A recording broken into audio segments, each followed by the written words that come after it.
चलिए स्टूडेंट्स, अभी ये चैप्टर हमारा रह गया था प्रकरण 11 सांख्यिकी। इसको करते हैं।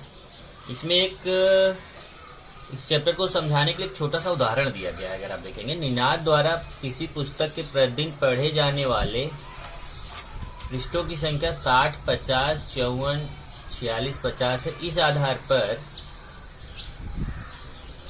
प्रतिदिन पढ़े जाने वाले जो पृष्ठ हैं उनका औसत निकालना है। तो अगर आप यहाँ पर देखेंगे तो आपको औसत ज्ञात करना है। औसत का सूत्र आपने पीछे की क्लास में पढ़ा है। औसत बराबर होता है सभी प्राप्तांकों का योगफल बटे कुल प्राप्तांकों की संख्या।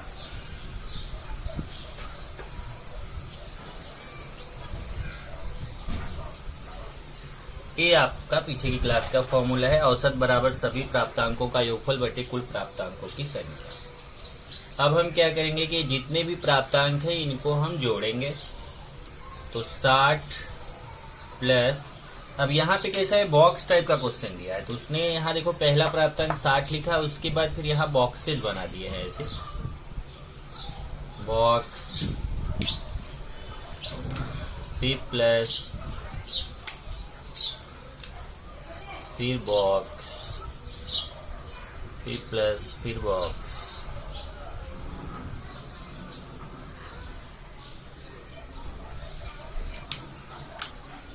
फिर प्लस यहाँ पे 50।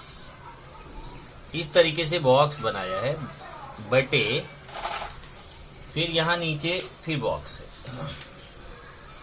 तो ये बॉक्स हमें क्या करना है, पता करना है कि इस बॉक्स में क्या संख्या आएगी। तो इजीली हम बता सकते हैं। देखिए कि पहला अंक यहाँ 60 लिखा है, तो दूसरा क्या रहेगा 50, यहाँ पे 50 आएगा। तीसरा 54, यहाँ पे 54 आएगा। चौथा 46, यहाँ पे 46 आएगा।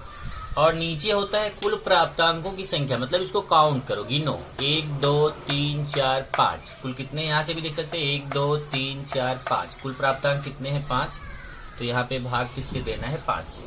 ये 5 समझा आपको, ये काउंट कर लेना है कि टोटल कितने, 1 2 3 4 5, चाहे यहाँ से गिनो तब भी वही आएगा, 1 2 3 4 5, टोटल 5 प्राप्तांक है।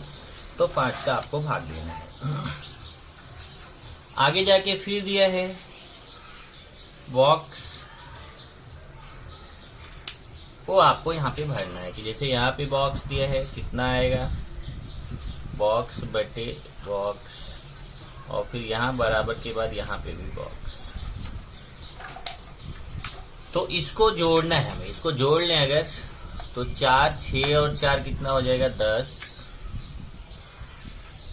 1 आ गया, 1 में 6 जोड़ेंगे 7 5 12 5 17 4 21 5 26।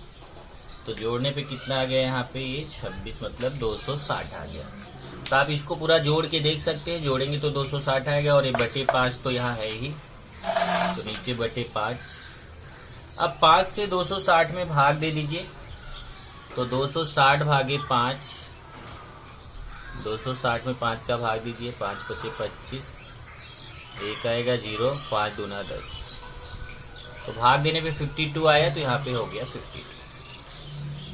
इस तरीके से आपका ये औसत आ गया कितना, 52। जो प्राप्तांक दिए गए थे उनका औसत कितना आ गया, 52, 52। अब क्वेश्चन आता है यहाँ पर कि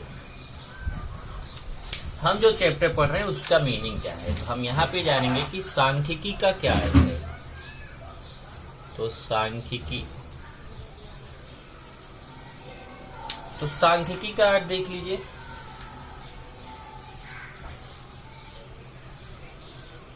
किसी घटना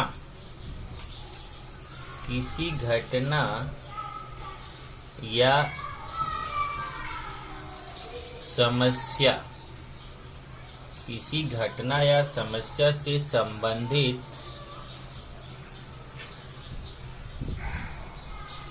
जानकारी इकट्ठा करना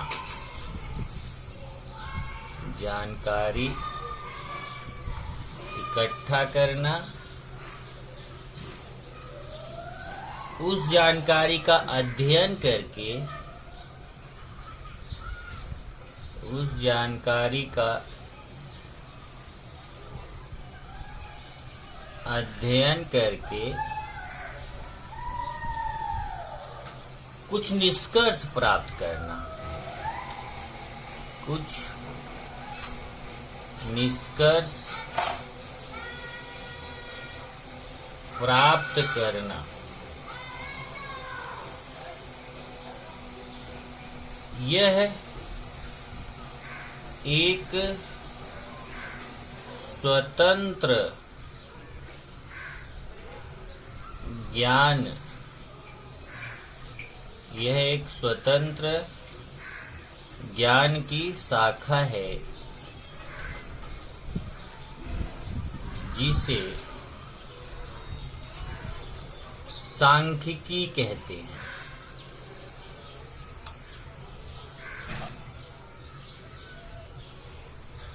तो जैसे गणित एक शाखा होती है। गणित में हम क्या करते हैं, संख्याओं से संबंधित, गणनाओं से संबंधित, चरांकों से संबंधित प्रश्न करते हैं। ऐसे विज्ञान होता है। उसी तरीके से सांख्यिकी भी ये गणित की एक शाखा है जिसमें हम नाम से लग रहा है सांख्यिकी मतलब संख्या से संबंधित है। लेकिन इसमें क्या होता है कि संख्याएं जो होती हैं उनको इकट्ठा करते हैं। कोई समस्या है, कोई घटना है, उससे रिलेटेड जो संख्याएं हैं उसको इकट्ठा करने हैं और उसका अध्ययन करके, उस संख्या का अध्ययन करके कुछ निष्कर्ष निकाला जाता है, उसको बोला जाता है सांख्यिकी।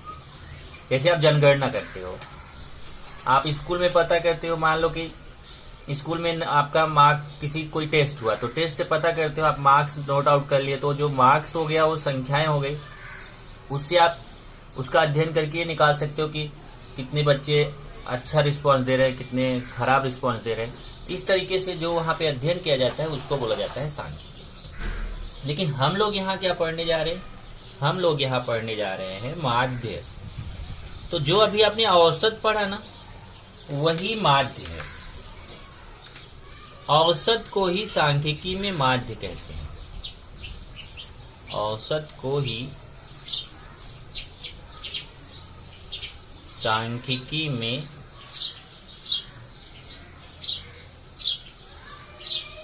माध्य कहते हैं। जो आपने अभी औसत पढ़ा वही सांख्यिकी में क्या कहलाता है, माध्य कहलाता है। तो इसमें माध्य निकालने के लिए आपके पास दो सूत्र है। माध्य निकालने का दो सूत्र है। तो यहाँ पे चलिए, पहला सूत्र तो आपने पढ़ लिया कि माध्य निकालने का सभी प्राप्तांकों का योगफल बटे कुल प्राप्तांक, जो अभी औसत का सूत्र है यही आपका माध्य का भी सूत्र है। इसका मतलब अगर आप माध्य का भी आप सूत्र देखें तो यही आएगा, माध्य बराबर सभी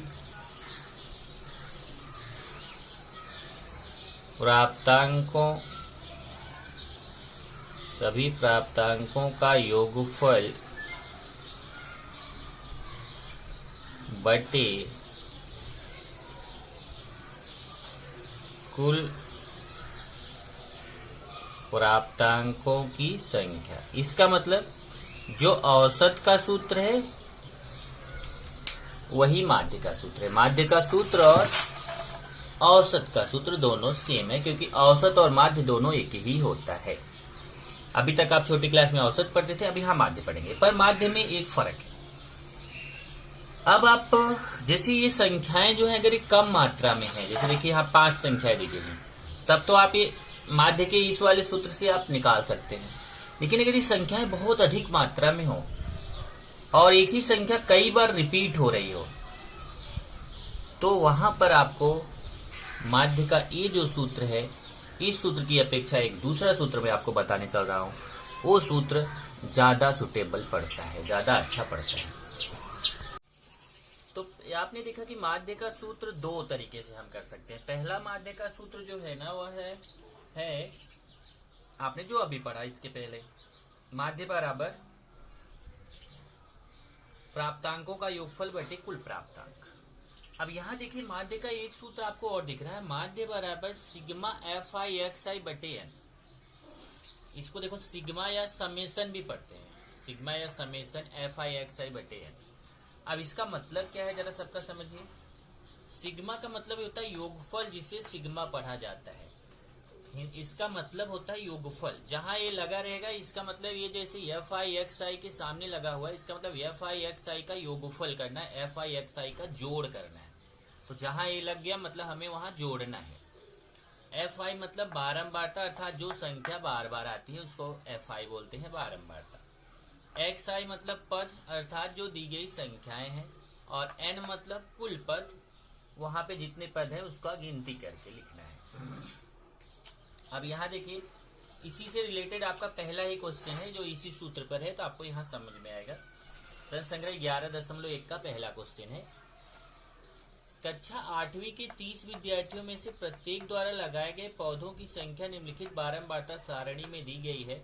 इसके आधार पर प्रत्येक विद्यार्थी द्वारा लगाए गए पौधों का माध्य ज्ञात कीजिए। मतलब यहाँ पे कैसा है, कक्षा 8वीं के स्टूडेंट्स हैं और कुल कितने विद्यार्थी हैं 8वीं में, 30 विद्यार्थी।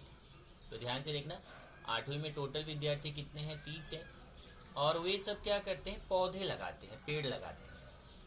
और वो जो पेड़ लगाते हैं उनकी संख्या यहाँ पे बॉक्स में दी गई है। इसके आधार पर हमें प्रत्येक विद्यार्थी द्वारा लगाए गए पौधे का माध्य पता करना है कि उसका माध्य क्या है। तो कैसे निकालेंगे, देखिए पौधों की संख्या यहाँ एक्स आई, पौधों की संख्या को एक्स आई से प्रदर्शित करेंगे। वो कितना दिया है यहाँ पर कि एक पौधे लगाने वाले कितने विद्यार्थी हैं, 2 पौधे लगाने वाले कितने विद्यार्थी हैं, 3 पौधे लगाने वाले कितने विद्यार्थी हैं, 4 पौधे लगाने वाले कितने विद्यार्थी हैं।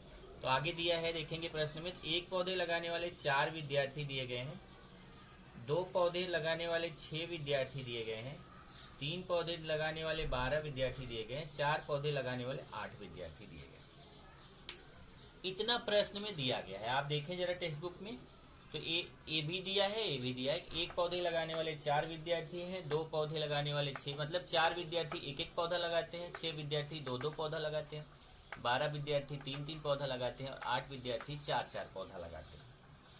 अब हमें यहाँ पे पता करना है एन का मान कितना है। नीचे देखिए एन मतलब ये टोटल कितने विद्यार्थी हैं, पूरे विद्यार्थियों की संख्या कितनी है। तो इसको जोड़ लीजिए, देखिए 4 में 6 जोड़िए 10, 10 में 12 जोड़िए 22, 22 में 8 जोड़िए 30। तो कुल कितने विद्यार्थी हैं, 30। तो यहाँ पे आ जाएगा विद्यार्थियों की संख्या, जिसको हम एन बोलते हैं, एन बराबर 30। फिर आगे आप देखेंगे तो आगे बॉक्स बना हुआ है एफ आई गुणे एक्स आई। ये देखिए ये जो पौधों की संख्या है उसको एक्स आई से प्रदर्शित किया जाता है। और बारंबारता मतलब जो स्टूडेंट जो बार बार आ रहे हैं, जैसे बार बार आने का मतलब क्या हुआ समझो जरा, कि जैसे 1 पेड़ लगाने वाले 4 स्टूडेंट हैं, तो ये 1 पेड़ लगाने वालों की बारंबारता 4 है, 2 पेड़ लगाने वालों की बारंबारता 6 है, क्योंकि 2 पेड़ लगाने वाले 6 स्टूडेंट हैं। ऐसे 3 पेड़ लगाने वाले 12 स्टूडेंट है, 3 पेड़ लगाने वालों की बारंबारता 12 है। तो हमें क्या करना है, ये एक्स आई है, एफ आई है, इन दोनों के बीच में देखिए गुणा लगा हुआ, मतलब एफ आई एक्स आई का गुणा करके लिखना है। ऐसे आमने सामने गुणा करना है। तो 4 का गुणा 1 में करेंगे, तो 4 का गुणा करेंगे 1 में, 4 गुणे 1 तो आएगा कितना, 4। इसी तरीके से 2 का गुणा 6 में करेंगे, या 6 गुणे 2 लिखो तो चलेगा। 6 का 2 में गुणा करेंगे तो आएगा कितना, 12, 6 है। इसी तरीके से 3 का 12 में गुणा करेंगे तो 36 आएगा, और 4 का 8 में गुणा करेंगे तो 32 आएगा। तो ये जो आपका आया इसको अब पूरा जोड़ लीजिए, क्यों, तो इसको देखिए एफ आई एक्स आई को पूरा जोड़ लीजिए, तो उसको सिग्मा एफ आई एक्स आई बोलते हैं। तो यहां से आपका, इसको मेरे पास जगह थोड़ा कम है तो मैं इसको थोड़ा सा लाइन को ऊपर कर लेता हूं, ये ऐसा, चलिए अभी मेरे पास जगह हो जाएगा। तो अब मुझे यहां मिलेगा क्या, एफ आई एक्स आई का जोड़, मतलब यहां पे आएगा सिग्मा एफ आई एक्स आई बराबर, तो सिग्मा एफ आई एक्स आई बराबर, फिर यहां पे बॉक्स बना हुआ है, मतलब ये पूरा जोड़ने पे कितना आएगा, ये पूरा जोड़ के कितना आएगा। तो चलिए 4 में 12 जोड़िए, पहले 4 में 12 जोड़ेंगे तो 16 आएगा। आप चाहे तो ऐसे ऊपर नीचे लिख के भी जोड़ सकते हैं। ऐसे देखिए 4 12 36 32। अब 4 2 6 6 12 2 14 हासिल 1 1 1 2 3 2 5 3 8। तो कितना आ गया जोड़ने पे 84। तो यहाँ पे ये जो पूरा जोड़ आ गया इसको यहाँ पे लिखेंगे 84। तब हमें यहाँ पे क्या निकालना है, अब यहाँ पे हमें निकालना है माध्य। यहाँ हमें निकालना है माध्य, और माध्य को हम प्रदर्शित करते हैं x बार से। माध्य को x के ऊपर बार लगा दीजिए, उसको x बार पढ़ते हैं। ध्यान से देखिए x बार, ये ऊपर जो लाइन बनाया जाता है x के ऊपर, इसको पढ़ते हैं x बार। तो इसका सूत्र क्या है, अब सूत्र के लिए यहाँ पे फिर से बॉक्स बना हुआ है, ऐसे बॉक्स बना हुआ है और फिर बटे n लिखा हुआ है। तो वो तो सूत्र आप जान ही रहे हो। यहाँ देखिए आपने लिखा है माध्य का सूत्र सिग्मा fi xi। यहाँ पे आ जाएगा सिग्मा fi xi, ये आ गया। फिर आगे फिर बॉक्सेस बने हुए हैं, ऐसे बॉक्स बटे बॉक्स, फिर आगे कितना आएगा वो भी ऐसे बॉक्स। तो आप देख सकते हैं कि पहले सिग्मा fi xi जो है उसका मान देखेंगे यहाँ पे कितना है। देखिए सिग्मा fi xi का मान 84 है, तो इस वाले बॉक्स में आ जाएगा 84, इसमें आएगा 84, और इस वाले बॉक्स में कितना आ जाएगा n का मान देखिए 30 है। अब 84 में 30 का भाग देंगे। अब 84 में 30 का भाग आप देके चेक कीजिए, इधर देखिए मैं भाग देके दिखाता हूँ। 84 में 30 का भाग, तो 30 दूना 60, फिर ये घटाएंगे 4 आएगा, ये 2 आएगा, और दशमलव बढ़ाएंगे और यहाँ पे 0, फिर 3 8 24, 8 जाएगा, ये 240 हो जाएगा। तो 2.8, 84 में 30 का भाग देंगे तो कितना आएगा 2.8। यहाँ पे आ गया उत्तर में 2.8। तब उत्तर आएगा, यहाँ पे लिखना है प्रत्येक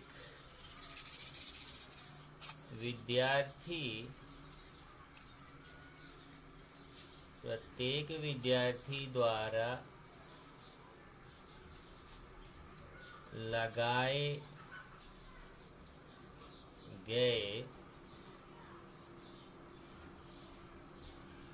पौधे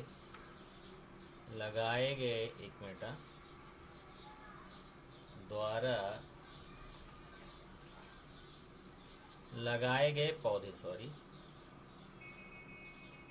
लगाए गए, मैं बोल रहा हूँ यहाँ जरा आप देख लेना, थोड़ा मेरे पास जगह कम है।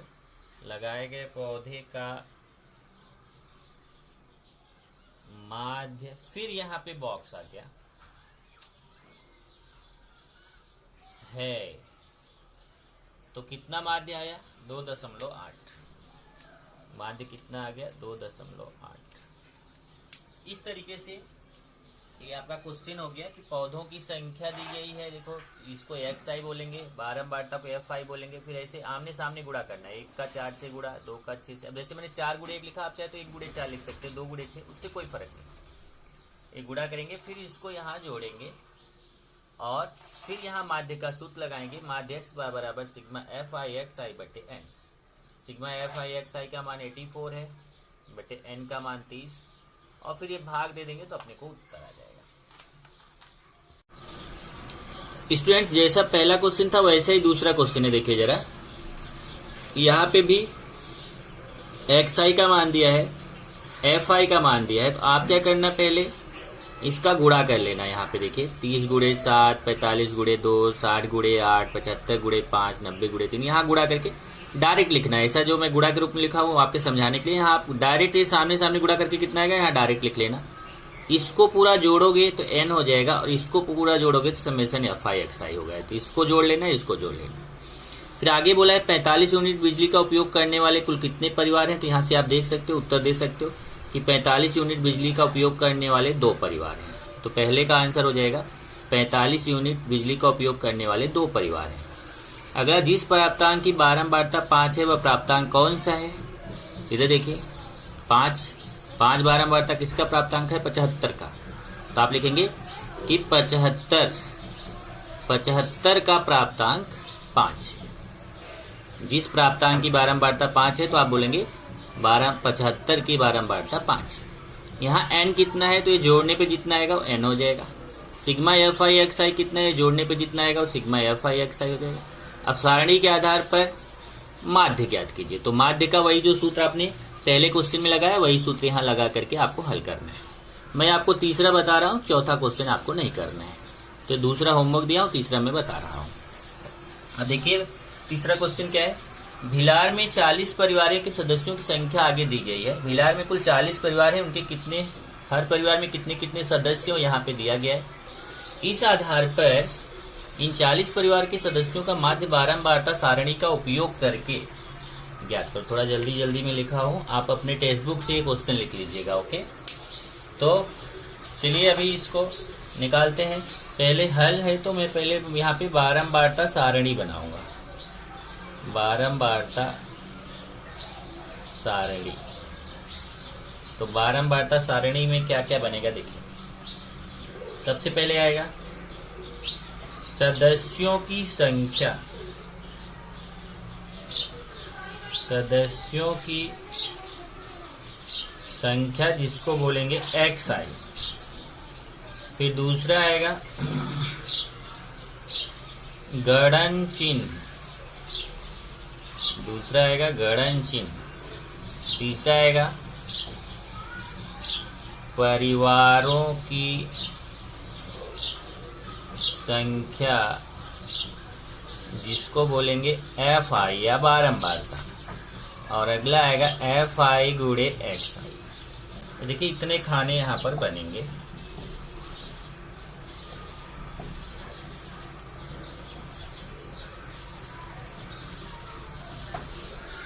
चलिए सबसे पहले परिवारों की संख्या देख लीजिए। इसमें सबसे बड़ी संख्या कितनी है, 1 है। और सबसे छोटी संख्या कितनी है, 1 है। और सबसे बड़ी संख्या यहाँ पे देखेंगे तो सबसे बड़ी संख्या यहाँ 7 है। तो 1 से 7 तक अंक यहाँ पर हम लिखेंगे। 1 2 3 4 5 6 7, ये हमने 1 से 7 तक अंक लिख दिया। क्योंकि सबसे कम परिवार जिसके यहाँ है उसके यहाँ 1 सदस्य है और सबसे ज्यादा परिवार जिसके यहाँ है उसके यहाँ 7 सदस्य है। तो इस तरीके से ये कैसे पता चलेगा ये वाला अंक, ध्यान से देख लीजिए। इसमें सबसे छोटी संख्या से शुरू करना है। तो इसमें जो 40 सदस्य दिए गए उसमें सबसे छोटी संख्या 1 है और ऐसे देखते जाएंगे तो सबसे बड़ी संख्या 7 है। तो 1 से 7 तक का अंक यहाँ पे आपको लिख देना है। फिर देखेंगे यहाँ पे 1 कितनी बार आया हुआ है। तो हम यहाँ पे काउंट करेंगे कि 1 कितनी बार आया हुआ है। तो चलिए काउंट करते हैं। 1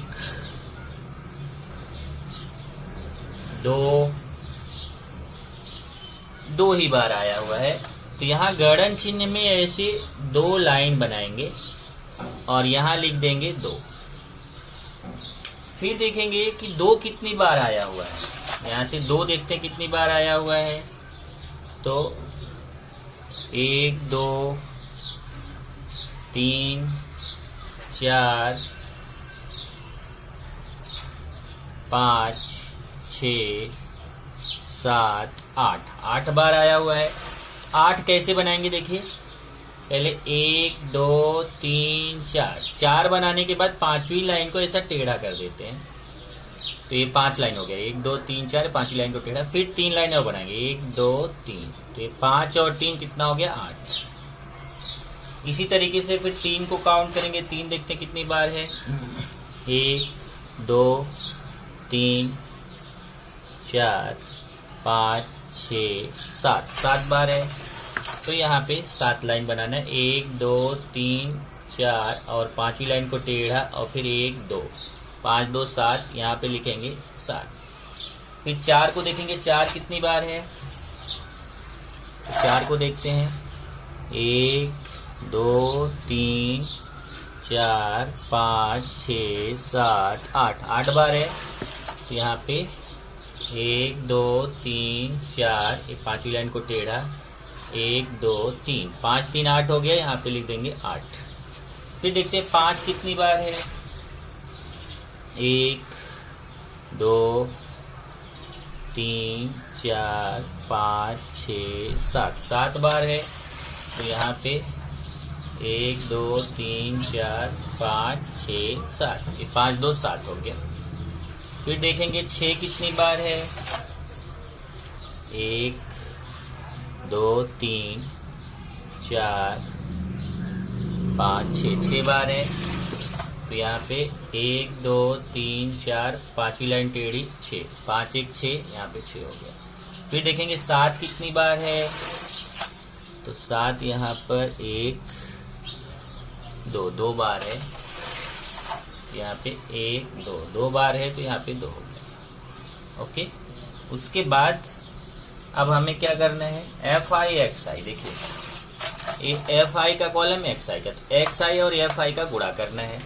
1 में 2 का गुणा करेंगे तो ये 2 1 के 1 में 2 का गुणा ऐसे देखिए सामने सामने, 1 का गुणा 2 से करेंगे तो 2 आएगा, 2 का 8 से करेंगे तो 16 आएगा, 3 का 7 से करेंगे 3 7 21, 4 का 8 से करेंगे 4 8 32, 5 का 7 करेंगे 5 7 35, 6 का 6 से करेंगे 36, 7 का 2 से करेंगे 14। अब ये देखिए एफ आई को जोड़ेंगे तो इसको एन बोलते हैं, इसको पूरा जोड़ेंगे तो ये 40 ही आएगा। देखिए 8 2 10 7 17 8 25 7 32 6 38 2 40 40 आ गया। और इसको जोड़ेंगे एफ आई एक्स आई को जोड़ेंगे तो इसको बोलेंगे सिग्मा एफ आई एक्स आई। इसको जोड़ लीजिए, इसको जोड़ेंगे तो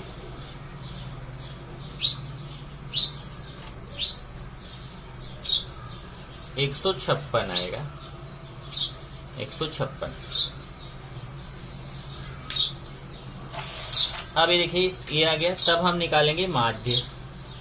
तो माध्य का क्या सूत्र है, माध्य बराबर sigma F I X I, sigma F I X I बटे एन। अब देखिए sigma F I X I का मान 156 है और एन का मान 40 है। अब 156 में 40 का भाग देंगे ऐसे, 156 भागे 40। तो पहले 4 तिया 12, 3 जाएगा भागफल, 120 घटाएंगे तो 36 आएगा, फिर 0 बढ़ाएंगे दशमलव बढ़ा के और ये 9 आएगा, तो 3.9 आ जाएगा। तो ये भाग देने पे कितना आ गया, 3.9। तो यहाँ पे उत्तर हो जाएगा, उत्तर हो जाएगा परिवार के सदस्यों का, परिवार के सदस्यों का माध्य बराबर 3.9। इस तरीके से आपका ये प्रश्न संग्रह 11.1 खत्म होता है। ध्यान दीजिए प्रश्न संग्रह 11.2 और 11.3 ये हमें नहीं पढ़ना है, ये कट है, वो ग्राफ का है, उसको नहीं पढ़ना है। तो आप उसको कट कर लीजिएगा। 11.2 और 11.3 ये दोनों कट कर लीजिएगा, ये दोनों हमें नहीं पढ़ना है। इस तरीके से ये पाठ आज ही शुरू हुआ और आज ही खत्म हो गया, ठीक है। तो इसको जरा आप आराम से नोट आउट कर लेना। अभी तुरंत टेक्स्ट बुक अपने कट कर लो, नहीं तो बाद में भूल जाओगे।